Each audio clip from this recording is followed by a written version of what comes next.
Alors déjà, est-ce que tu peux me dire déjà un peu où tu en es? Parce que ça fait un moment quand même que tu as Oui. terminé la formation, si je dis pas de Beh, bêtises. là, j'ai eu une grosse avancée, ce matin. J'ai eu un rendez-vous avec une com de com qui réunit, plusieurs villes, villages. On a parlé du recrutement, de ce qu'on pouvait, avoir, de ce que je pouvais demander aussi. On a parlé des salaires parce que c'est important et selon les régions, c'est vrai qu'il y a une légère différence, même si, par rapport à l'EJE, par rapport, au RT et donc là, je visite 2 maisons en fait, en plein pied enfin, il y a une maison et un commerce. Le regroupement scolaire de chez nous, ça s'appelle le Cisco, où ils auraient projet de faire quelque chose et le maire du village m'a dit: «Écoute, si ça t'intéresse toujours, voilà, je te fais visiter, là dans la semaine». C'est bien parce que j'avais 0 au départ et là je me retrouve, en une journée à avoir, 2 lieux à visiter et c'est tout ou rien. Donc je suis contente et d'avoir discuté un petit peu. Alors j'avais la responsable RPE et la responsable petite enfance de la com des coms et qui sont alors, par contre, qui sont à fond derrière. Il y a énormément de demandes là où je suis, vraiment. Ils ont des appels régulièrement où, ils ont pas de peu ou pas d'assistantes maternelles. Ils ont des structures qui se sont ouverts. Il y a une microcrèche qui est ouverte, mais qui est déjà full. Elle a ouvert en septembre. Donc du coup, oui, eux, ils sont pour à fond. Donc je sais que j'aurai un bon suivi derrière et ça aide d'avoir, des gens derrière qui soutiennent aussi. Ah bah oui. Et voilà et donc du coup, je leur ai montré un petit peu partie de mon business plan avec, le taux de remplissage que j'avais eu avec la formation, tout ça. Ils ont été, waouh! Vraiment, ils ont dit: «Ah oui, effectivement, c'est quand même bien, c'est bien ficelé, on voit où vous voulez aller, c'est clair». Franchement, c'est vraiment ce qui est revenu, c'est, on sait vraiment, point par point, c'est clair, c'est fluide. C'est ça en fait, c'était fluide. Génial. Ah, je suis Ouais. trop contente. Quelques petites questions à te poser justement. Tu vas voir, ça va bien se passer. Qu'est-ce qui t'a fait en fait, franchir le pas de te dire: «Bon, je veux créer ma micro crèche, OK, mais je veux pas le faire toute seule, je veux me former». Quel est le point en fait finalement qui t'a fait franchir le pas de te dire: «Allez, je suis la formation et je suis cette formation-là en particulier»? Quand j'ai commencé à regarder un petit peu, création micro-crèche, forcément, on se va tous sur internet pour voir un petit peu. Je suis tombée sur le logo et il y avait un article où c'était détaillé point par point, les choses importantes à voir et tout et donc forcément, j'ai cliqué sur le lien et c'est là que je suis tombée sur le site et je voyais les articles qui sont hyper intéressants. Vraiment, ils sont toujours super intéressants et je me suis dit: «Ah ouais, ça pourrait être sympa». En plus, ça peut être, financé par, les comptes de formation, ce qui est pas négligeable, ce qui est même, un plus et je me suis dit, «Bah, c'est un bon investissement parce que c'est un vrai projet que j'ai». Voilà, donc je me lance.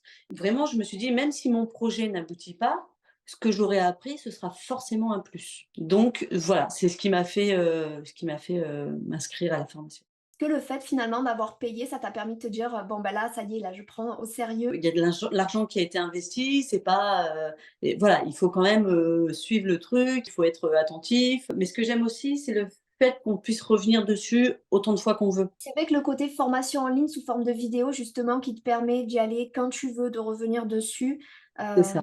moi qui suis aussi une grande consommatrice de formation, ça m'aide beaucoup de Bah, pouvoir retourner quand j'ai besoin, sur certains chapitres. et en plus, il y a tellement de choses à savoir. On peut avoir vu quelque chose et puis quand on est sur notre dossier, on dit: «Ah mince ça, c'était quoi déjà?» Bon ben, on peut y retourner et on retombe dessus: «Ah oui, c'est vrai» et voilà. Donc même pour rédiger quelque chose, je trouve ça fluide. En fait, c'est vraiment le mot que le mot que je désigne le plus, c'est fluide en fait. C'est fluide, léger, ça allège la difficulté. Waouh! C'est énorme. Génial, j'adore. Ça, ça je Allez. garde. Qu'est-ce qui te faisait peur en fait, avant de poursuivre la formation ou peut-être même pendant pour te dire: «Je vais créer ma micro crèche»? Je pense un phénomène de société un petit peu, je dirais pas une phobie sociale ou une phobie administrative, c'est de se dire, bon ben, il va falloir démarcher, il va falloir que j'appelle des gens, il va falloir OK. que je rencontre des gens, il va falloir tu sais, maintenant que tout se fait, par mail, par téléphone interposé, c'est plus simple, mais là, c'est plus physique. Donc je pense que c'est plus le phénomène un petit peu, d'isolement, de la société qui fait qu'on a du mal un petit peu à s'ouvrir, mais il faut franchir le pas en fait. C'est ça, c'est une fois que le pas est fait, c'est bon, mais il faut pousser un petit peu la porte, pour l'ouvrir un peu plus grand et dire, «C'est bon, ça y est, je suis entourée d'humains». Tu avais pas de crainte particulière sur les étapes du projet de manière générale, mais c'était juste le fait d'aller présenter ton projet Ah, finalement? je me prépare déjà un petit peu psychologiquement à me dire: «Je vais rencontrer, des personnes à qui il va falloir que je présente mon projet», donc il faut que ce soit aussi un projet, solide, qui tienne la route. Mais le fait de l'avoir déjà préparé en amont, de continuer encore un petit peu, si on me pose des questions, je saurai quoi répondre. C'est ça le Ouais. truc. Je vais connaître mon sujet, donc ça sera moins, compliqué pour moi de discuter avec des gens, de mon projet. Qu'est-ce qui t'a le plus aidé toi pendant le programme? Le support qui m'a le plus aidé, c'est les vidéos, les tableaux Excel, qui ont été Ouais. faits aussi. C'est magique. C'est magique. Après, j'avais refait un tableau Excel et c'est vrai que j'ai pas de formation, Excel, tout ça, mais je regarde un petit peu à droite à gauche. D'avoir les films aussi, ça aide.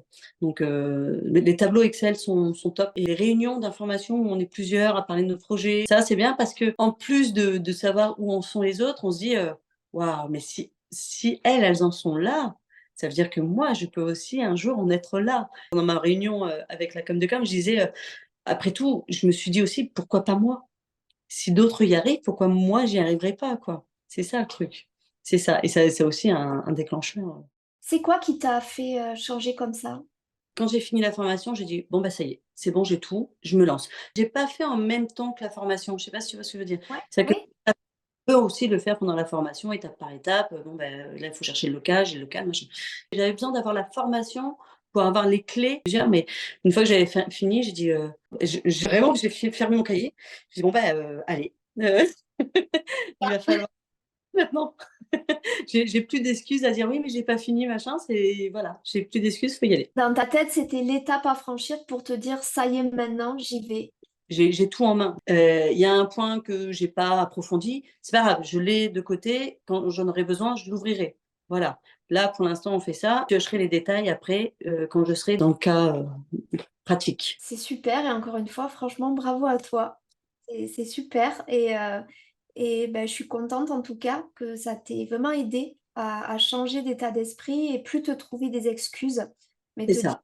«Ça y est, maintenant, j'ai tout ce qu'il faut et voilà, il y a plus qu'à démarrer». Qu'est-ce que tu pourrais dire, aux personnes qui étaient dans ton cas il y a pas si longtemps? C'est-à-dire, qui se disent: «Ouais, ben, voilà, j'ai envie mais j'ose pas me faire accompagner. Est-ce que j'y vais? Est-ce que j'y vais pas?» Tu vois? Avec un peu plus de recul maintenant, qu'est-ce que tu pourrais dire à ces personnes-là? Je leur dirais déjà, c'est de se faire accompagner. Ça, c'est une obligation parce que, si on commence à se lancer juste en piochant les informations à droite à gauche sur internet, il y a trop d'informations. Alors que là, c'est structuré, c'est clair, c'est net. Il faut avoir un accompagnement quand on veut se lancer. Je pense que ça, c'est la base. La peur n'évite pas le danger, qu'il faut quand même se lancer. Plus on va attendre et moins on aura l'envie, la force et le courage. Donc, si tu as une idée qui est même au stade d'embryon, au Mmh. moins se lancer dans l'accompagnement et après on en fait ce qu'on veut, hein. Si on se rend compte que c'est pas vraiment ce qu'on voulait, bon, au moins on a des clés quand même, au moins on a des informations qui nous serviront peut-être pour autre chose. Enfin, voilà, je suis pour le recyclage et si ça fonctionne pas, il y aura d'autres choses qu'on va pouvoir piocher, qui c'est utile. Quoi qu'il arrive, quoi qu'il en soit, ce sera utile. Donc lancez-vous. Bien. Bah, écoute, merci Séverine pour ce super témoignage.